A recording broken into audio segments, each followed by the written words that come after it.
Graças e paz, meu querido amigo, meu querido irmão. Espero que ao assistir esse vídeo eu encontre você bem. E se você não estiver bem, eu vou orar para que você fique bem. Eu creio que Deus é capaz de providenciar esse tipo de situação. Sou o pastor Carlos Cavalcante e estou passando aqui rapidinho para compartilhar contigo um pequeno devocional e para orarmos juntos pela tua vida, pela minha vida, pelas nossas vidas. Hoje eu quero falar com vocês e continuando o assunto que nós estamos falando durante a semana, um pouquinho sobre insistência. Eu quero falar sobre um homem que, para mim, ele é símbolo de insistência. O nome dele é Noé.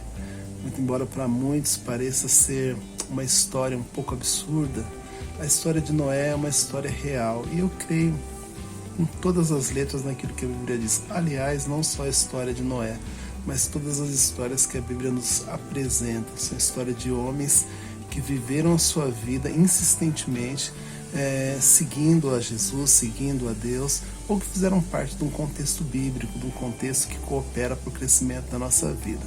A palavra de Deus fala que Noé foi um símbolo de insistência. Na realidade, durante aproximadamente 100 anos, ele construiu uma arca num lugar onde não chovia. Aliás, chuva era um nome que as pessoas não conheciam naquela época.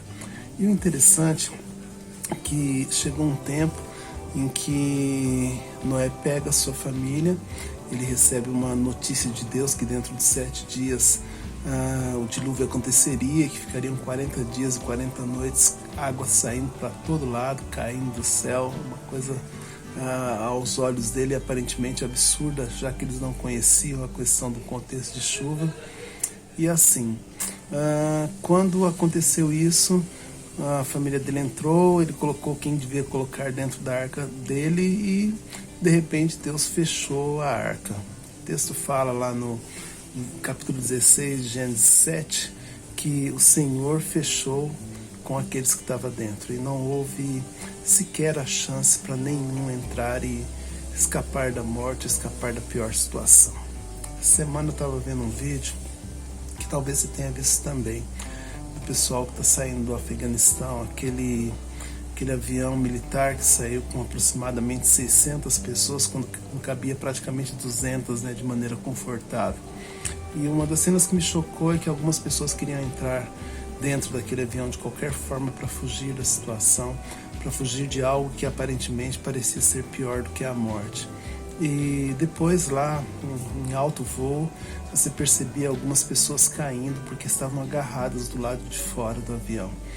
E assim, quando eu falo sobre a questão de pessoas acharem absurdo a questão de um Deus que vai lá e que fecha uma arca e que faz com que essa história se perpetue dentro da humanidade, para que as pessoas conheçam que Deus não está de brincadeira, eu falo também de pessoas que insistiram, tiveram oportunidades de abandonarem um determinado local, abandonarem uma prática e talvez não tenham feito.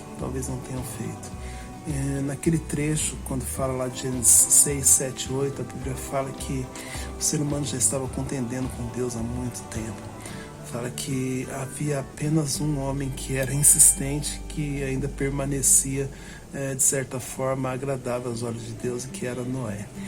E assim, esse Noé foi tão insistente que durante aproximados 100 anos, como eu já disse, ele continuou insistindo, mesmo debaixo de chacota, de humilhação, de dúvidas de muitas pessoas, ele continuou a fazer aquilo exatamente que Deus tinha dito para ele fazer. Lá em Mateus, o texto de Mateus 24, 7, a gente pode observar os relatos dizendo assim: e como foi nos dias de Noé, assim será também a vinda do Filho do Homem.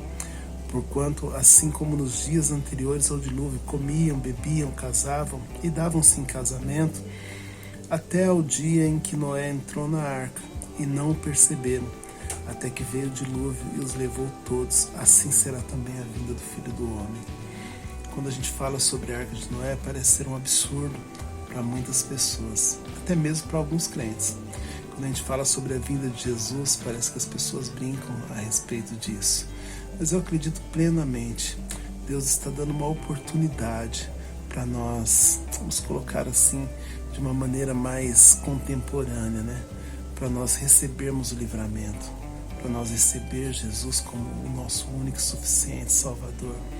Deus está dando uma oportunidade para muito crente não sair da onde está e continuar firme e continuar insistente onde Deus o plantou. E tempos de pandemia, ou final de pandemia, muitas dúvidas brotam no coração de muita gente, muitas pessoas acabam deixando para lá aquilo que era certo, trocando pelo duvidoso. Nessa noite eu quero que você pense nisso, que você olhe ao seu redor, olhe para esse novo começo, a gente tem falado muito sobre isso, e seja insistente sobre aquilo que Deus colocou para que a sua vida fosse. Não perca o rumo no final da história.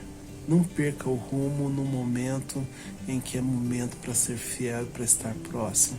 Esteja plantado exatamente onde Deus te plantou e viva uma vida acreditando que o nosso Senhor Jesus Cristo está próximo. Seja insistente, seja fiel até o fim, seja fiel até o seu último dia. Que Deus te abençoe e eu quero que você pense nisso. Quero orar pela tua vida, como já disse no começo. Quero orar pela tua família. Quero orar pelo teu trabalho. Quero estar aqui para ser canal de bênção para a sua vida e quero que você ore comigo. Aproveite e esteja orando comigo por essa lista que está aqui, ela está passando, são famílias das quais nós temos um carinho muito especial. São pessoas da nossa igreja, algumas não são da nossa igreja, mas que nós aprendemos no meio do caminho desses meses que a gente está orando junto todos os dias, a ter um certo carinho e orar por essas pessoas. Que a graça do Senhor seja sobre a vida de cada uma delas e sobre a tua vida também. Bora lá? Vamos orar um pouquinho? Querido Deus, nós te louvamos neste momento, ó Pai. Te rendemos graças, ó Pai, porque o Senhor tem sido fiel, tem sido um Deus justo, tem sido um Deus poderoso sobre nossas vidas. Tua graça tem sido suficiente para cada um de nós. E neste momento, ó Pai, quero pedir que o Senhor esteja olhando para as nossas fraquezas, perdoando os nossos pecados, nos tornando pessoas mais próximas de Ti. Eu quero pedir pela vida desse meu irmão que está orando comigo neste momento, pela família dele, pelo trabalho dele, pela igreja que ele frequenta e pela vida dos seus líderes espirituais também. Pai, eu quero pedir que no nome de Jesus, o Senhor venha derramar bênção sobre eles, sobre cada um deles, sobre cada um desses meus queridos irmãos. Quero agradecer, ó Pai, porque o Senhor tem sido abençoador sobre nossas vidas e nós temos experimentado bênçãos sem fim sobre nossas vidas.